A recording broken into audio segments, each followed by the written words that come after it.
Hello YouTube, my name is Plazukas, and you know recently about my channel, I've been talking about YouTube, Facebook, TikTok, Instagram, Threads, Twitter, all these individuals, all these social media platforms, how they essentially can cater to a younger demographic, and that's where investors are.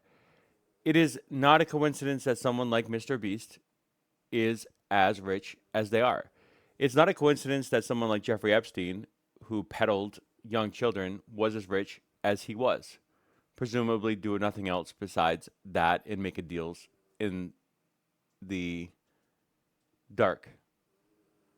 And then I saw this article, and I'm like, all right, for those who don't believe me, for those who are on the fence saying that I never have any kind of proof or justification for what I'm saying and that it's just all hyperbolic, it's just one lunatic spreading lies about social media or about content creators. Well, here you go. This is from the New York Post, which is, not the most reliable or reputable. It's mainstream media. Take it with a grain of salt, but this is reportable. This is somebody that did an investigative reporting, which I still find, at least to a mild degree, interesting. I find it very intriguing to listen and to read. Story by Thomas Barribi, all right, entitled Google Meta Hatch Secret Deal to Target Teens on YouTube with Instagram Ads Report. Part of the most recent Congress in the United States Senate Child Protection Act, you're not supposed to be able to target to people under the age of 18. YouTube was doing it previously, and then finally they stepped in, the Congress, the Senate, and recently they just passed something else again to ensure that this does not happen because this demographic we've already concluded is at risk for being taken advantage of in every category. When we know this by content creators, we know this by advertisers. We know this. The data is already out there. And we know this if we're parents or if we are uncles or aunts or whatever the case may be, right? We do know that kids are exploitable. And why would we want to leverage our understanding of how to manipulate people with developing brains to do things? Unless, of course, we don't care about anybody and all we're doing it for is just to make as much money as possible. Mr. Beast, valued at 700 million, Jeffrey Epstein, $1 billion man. And the list can go on and on and on about successful men or women or thems that have been caught doing something with children or related to children. Google and Meta reportedly struck a secret deal to target underage YouTube users with advertisements that promoted rival service Instagram, breaking the online search giant's own ad rules, according to a bombshell report Thursday. The Instagram ad campaign was aimed at YouTube users who were classified as unknown, which is very convenient, in Google's ad system and designed to appeal to users aged 13 to 17, the Financial Times reported, cite internal documents and people familiar with the matter. And there's a lot of unknown people on YouTube, a lot of people that do not sign in to their accounts, and a lot of content should be labeled as adult, but is not, because if it were, it would not have ads or be sponsored. The report said that Google was aware that unknown user categories skews towards those under 18, but allowed the campaign anyway. I've already said this before, and I'll say it again. YouTube does not care about anybody, including the protection of young children. They just don't. They've proven that before Congress stepped in for any of the laws that protected children, quote unquote, and they've shown it after. All they care about is their bottom line. If that means that some children unfortunately get exploited, all for the better profit line at the end of the year. Who cares about spending a little extra money or making policies that basically deter children? Who cares about that? Who cares about, incentivizing adult content? Having people have to sign in and knowing exactly what the reports are for the data, even though we know kids lie about their age and stuff, and that's what would happen anyway. But it still is another barrier, a step in between. On its website, Google defines the unknown category as referring to users whose age, gender, parental status, or household income we have not identified. That's very convenient. Very convenient. Internal documents obtained by the outlet reportedly show that employees tried to disguise the campaign's true goal of reaching underage users. Right, because it technically is against the law in some ways. Like, in this policy may not be, unfortunately, enforced to the extent that it should be. Um, but at the same time, they don't want to be known as a company that does this, even though they are a company that does this. Google has been banned. Google has banned ads targeted underage users based on age, gender, or interest since 2021. That's when the law was passed, which was way too late to begin with. Which is convenient for any capitalist society, entrepreneurial society that wants to promote new businesses and new growth, and they do it by essentially taking advantage of any new business, any new gold rush, and they don't regulate it like they did with vapes. Vapes weren't regulated for a while. Now they are. The two companies launched the U.S. ad campaign in May after early trials in Canada, the report said. Interesting that they started in Canada. That's all I'm saying. They reportedly partnered with Spark Foundries, an agency that a subsidiary of ad juggernaut Publicis. One email from an ads manager at Spark asked Google to pitch for the campaign, specifically identifying the primary demographic to be targeted is 13 to 17-year-olds. Yep, Mr. Beast.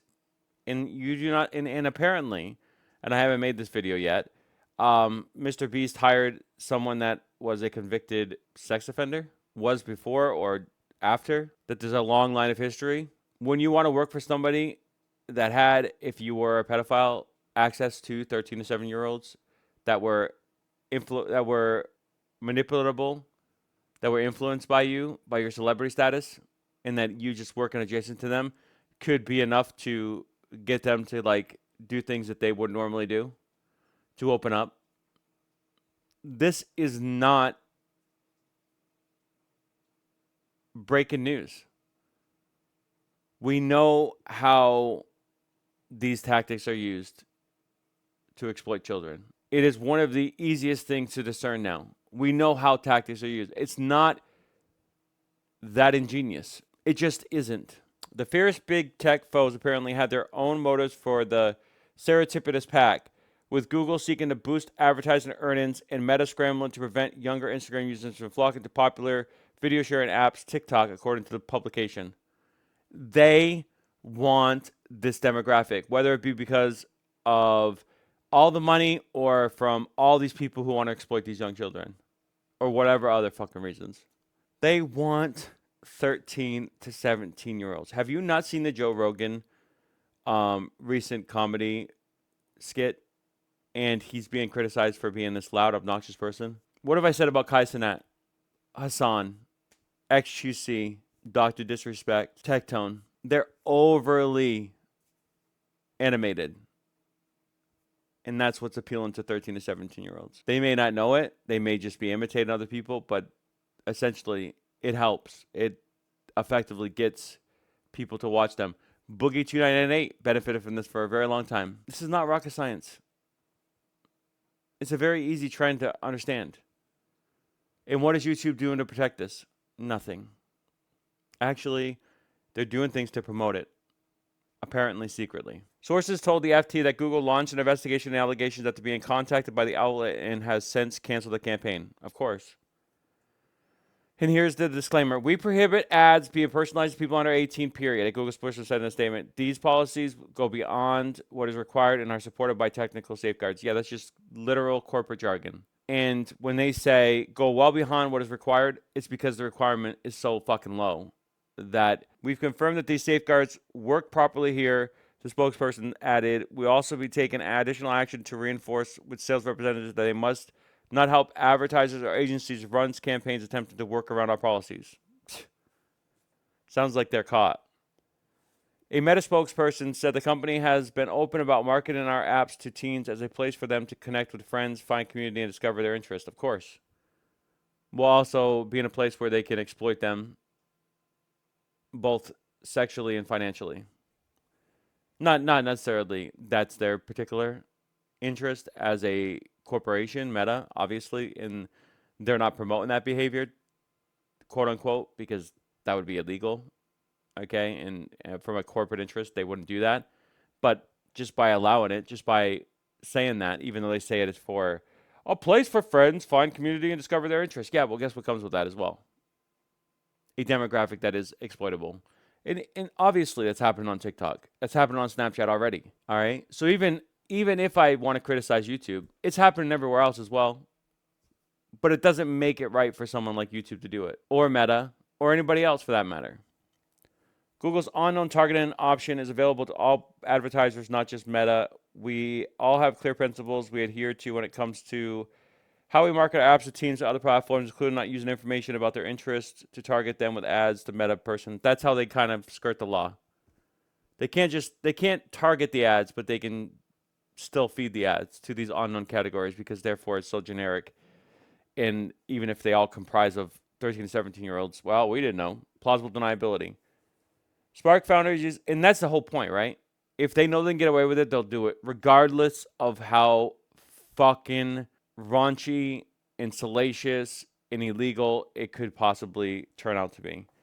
Google and Meta reportedly hatched the plan at the end of last year, meaning it was already underway when congressional lawmakers confronted Facebook on a Mark server over the company's failure to protect kids from online harm. During a dramatic hearing in January, Zuckerberg publicly apologized to the families of victims of online child sex abuse. Why did Facebook grow as big as it did? Why do any of these platforms grow as big as they do? All off the backs of children. I've been saying it over and over and over again. Any highly capitalistic society requires the exploitation of children. It just does. It just does. Roman Empire, the Egyptian Empire, both required the exploitation of children in many direct and indirect ways. Late last month, the Senate passed a landmark bill called the Kids Online Safety Act, which would enact a legal duty of care requiring social media companies like Instagram and YouTube to protect underage or face enforcement action by the FTC. A companion bill, the Children and Teens Online Privacy Act, or COPA, blocks targeted ads aimed at underage and will mandate creation of an eraser button on social media sites, allowing kids and parents to delete information. I hope that's the case. It is infuriating to know that you can't delete some of this stuff and that it's potentially still accessible by these companies when it's your data, when it's your information. But that's the price you pay for coming into these social media things free. Big tech companies cannot be trusted to protect our kids. Republicans Senator Marsha Blackburn, who co-sponsored the COSA bill, told FB after learning of the Google Meta scheme, yeah, sure.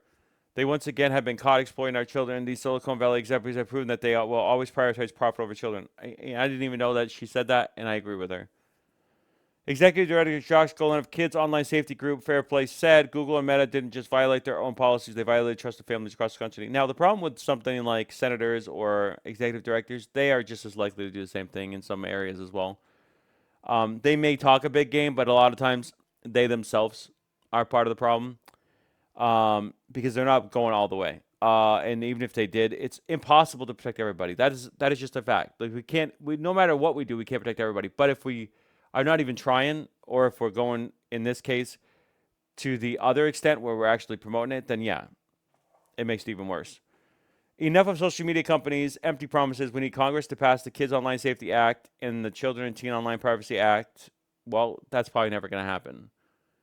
You know, like I said, people in the Congress are lobbied by these big groups. And if these big groups, which I'm telling you right now they are, see the dollar signs, see the potential exploitation sexually of these children, and let me just be very clear, there's plenty of lobbyists whose clients are pedophiles. This is not a conspiracy. There's at least one of them. I can say that. Not definitively, obviously. I don't know who that person is, but I'm pretty confident in saying that because they exist everywhere. Anywhere there's access, there's a pedophile. Okay? Jeff Chester, executive director of the Center for Digital Democracy, which advocates for child's privacy, told the outlet, Meta is bleeding young people, and they figured out a back door. Both pieces of legislation face an uncertain road to final passage in the House, of course. Meta is currently being sued by dozens of state attorney generals who have accused the company of building addictive apps that exploit teens for ad revenue at the expense of their mental health. This can be the same with TikTok. Same with YouTube. So if this goes through, they all go through. And most likely it's not going to go through, okay?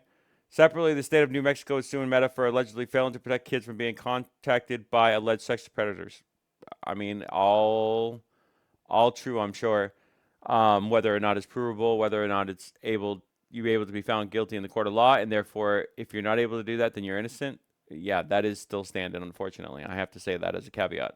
The company has repeatedly denied wrongdoing and touted its efforts to implement safety tools and resources for kids and parents active on its platform. I can't speak to Facebook because I don't really go on Facebook that often, but YouTube has not done that. So why is YouTube not being sued as well? Google was dealt a major regulatory blow earlier this week after a federal judge ruled the company has maintained an illegal monopoly over online search. That is the least of what they do as well. Court proceedings to determine appropriate remedies are set to begin this fall.